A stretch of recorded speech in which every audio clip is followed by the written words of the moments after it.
नमस्कार। एडवोकेट पीयूष श्रीवास्तव, उच्च न्यायालय इलाहाबाद। क्या शिकायत है आपको?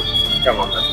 देखिए, जिस मामले में प्रकरण ये है कि 10270/25 थाना सारनाथ जनपद वाराणसी में माननीय कमिश्नर महोदय के आदेश से एक एफआईआर पंजीकृत हुई, जिसमें बाद में माननीय उच्च न्यायालय ने आरोपी विजय सिंह, प्रभात कुमार और दो अन्य लोगों को ये कहते हुए एक चेतावनी दी कि भाई आपको पैसा भी जमा करना, और साथ में एक ये दिया कि एक स्टे करते हुए कि नहीं, आप अगर किसी भी तरीके से व्यवधान डालेंगे तो आपके खिलाफ पूरी जो रिकॉल एप्लीकेशन है वो माननीय न्यायालय में पड़ सकती है। उसके संदर्भ में एक हम लोगों ने पुलिस को एक तहरीर दी। तहरीर में लिखा कि हमारे साथ लगभग हमारे 10 एम्प्लॉई और एक सुनील कुमार सिंह दिल्ली के, उनके साथ 51 लाख का फ्रॉड, और हमारे लगभग 10 लोग, जिसमें अखिलेश गिरी, सौरभ झा, शेर बहादुर सिंह, नीरज जी, रजत जी, गोपाल किशोर, नेहा किशोर, योगेश कुमार अन्य के साथ लगभग 25 से 30 लाख रुपए की फ्रॉड हुआ, सैलरी और इन्वेस्टमेंट के नाम पर। उसके बाद कई बार श्वेता गुप्ता नाम की एक महिला है जो सब पर आरोप लगाती है। कई बार उसके आरोप को पुलिस ने भी खारिज किया और रिपोर्ट में भी कोई साक्ष्य सामने नहीं आया। उस क्रम में जब पुलिस हमारी बिल्कुल एफआईआर नहीं सुन रही थी, माननीय सिविल जज महोदया के यहाँ 7th क्या हम लोगों ने एक एप्लीकेशन दिया। उसके बाद उस 156(3) जो बाद में 173(4) हो गई है, उसमें हमारी पिटीशन को अलाउ करते हुए, एप्लीकेशन को अलाउ करते हुए उक्त धारा में मुकदमा पंजीकृत करने को कहा गया। इससे पहले 15-20 दिन, 1 महीने का इंतजार किया गया। पुलिस ने ना मुकदमा लिखा और केवल हिला हवाली हमारे और हमारे क्लाइंट्स के साथ किया। उसके बाद हम लोगों ने जब मुकदमा पंजीकृत हो गया तो माननीय उच्च न्यायालय में एक रिट पिटीशन डाली हुई जो पेंडिंग है।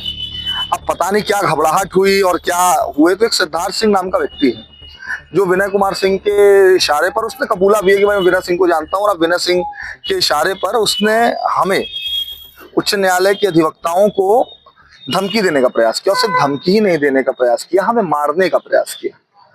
जो कितनी गंभीर धारा, आप बताएं, एडवोकेट प्रोटेक्शन एक्ट की मांग हम लोग लगातार कर रहे हैं, और हम जिस 1961 के एडवोकेट एक्ट से गवर्न करते हैं, जो हम संचालित होते हैं, उसमें एक प्रावधान साफ लिखा हुआ है कि भाई हम दो में से किसी एक पक्ष की वकालत करेंगे ही करेंगे। आप अधिवक्ता होने के नाते हम लोगों का एक दायित्व और एक जिम्मेदारी अपने क्लाइंट के प्रति जवाबदेही होती है कि हम उनकी वकालत करें और निष्पक्ष रूप से वकालत करें। जिसमें मेरे टेलीफोन पर नहीं, मेरे एक जो इसमें पूरा काम कर रहे थे, एक अखिलेश गिरी जी, उनके टेलीफोन पर धमकी आती है, उनको भद्दी भद्दी महाबहन की गालियां होती, जैसा आप लोग को पहले ही ऑडियो वायरल है, सब लोग देख रहा है। उसके बाद बड़े दुख के साथ मुझे कहना पड़ रहा है, मुझे कहने में कोई गुरेज नहीं है कि इस ऑडियो वायरल होने के दो दिन बाद हम लोगों ने आपस में चर्चा किया कि भाई कल को एक हमारा योगेश कुमार लड़का है, वो तो डर के मारे बेचारा बैठा हुआ है, और 2-3 लोग अपने परिवार के साथ यहाँ पर पूरा सब लोग आए हुए थे।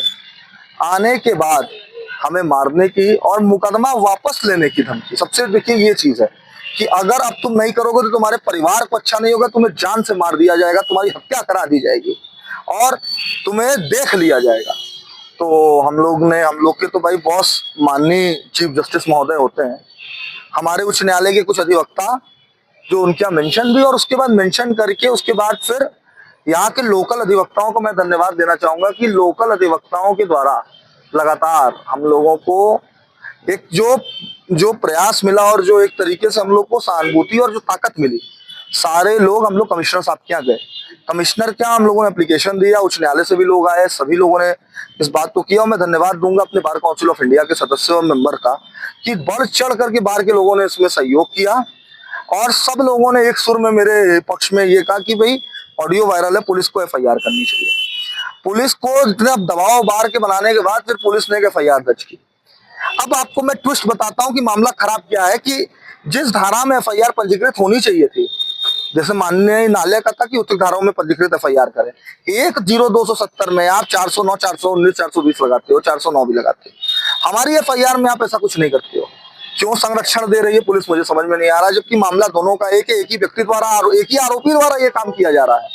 और उसके बाद हमें गाली गलौज होना, अधिवक्ताओं को ये होना, ये मामला माननीय न्यायालय तक भी गया। इसमें ऑलरेडी क्रिमिनल रिट पिटीशन है और हम लोग सुप्रीम कोर्ट की तैयारी कर रहे हैं। सुप्रीम कोर्ट में हम लोग वेकेशन के बाद जाएंगे और उनकी उनको पहले तो ये चेतावनी भी है और इस तरीके का कृत्य बिल्कुल बर्दाश्त योग्य नहीं है। ये कितने लोग पीड़ित है इसमें? भैया लगभग मैं आपको बता दूं कि महोदय इसमें कम से कम जो हम लोगों के संज्ञान में है 11 तो मेरे साथ हैं, 4 लोगों ने और किया हुआ है। मतलब मुझे लगता है सैकड़ों हजारों की संख्या में, क्योंकि जब एक गबन हुआ कितने का? लगभग 200-300 करोड़ तो सामने, और ये बहुत बड़ा अमाउंट है। हजारों करोड़, 100 करोड़, अब कितना है ये तो आरबीआई का डिटेल हम लोगों के पास जो है, हम लोगों ने आरबीआई को लिखित शिकायत दी है। मेरे पास साक्षात प्रमाण है कि लगभग कम से कम आरबीआई के नाक के नीचे उसका प्रतिष्ठित पत्र यूज करते इस्तेमाल करते हुए लोगों ने इसमें गबन किया है और आरबीआई के नाम पे ठगी हुई है। मैं आरोप लगा रहा हूँ आरबीआई के नाम पे ठगी हुई है।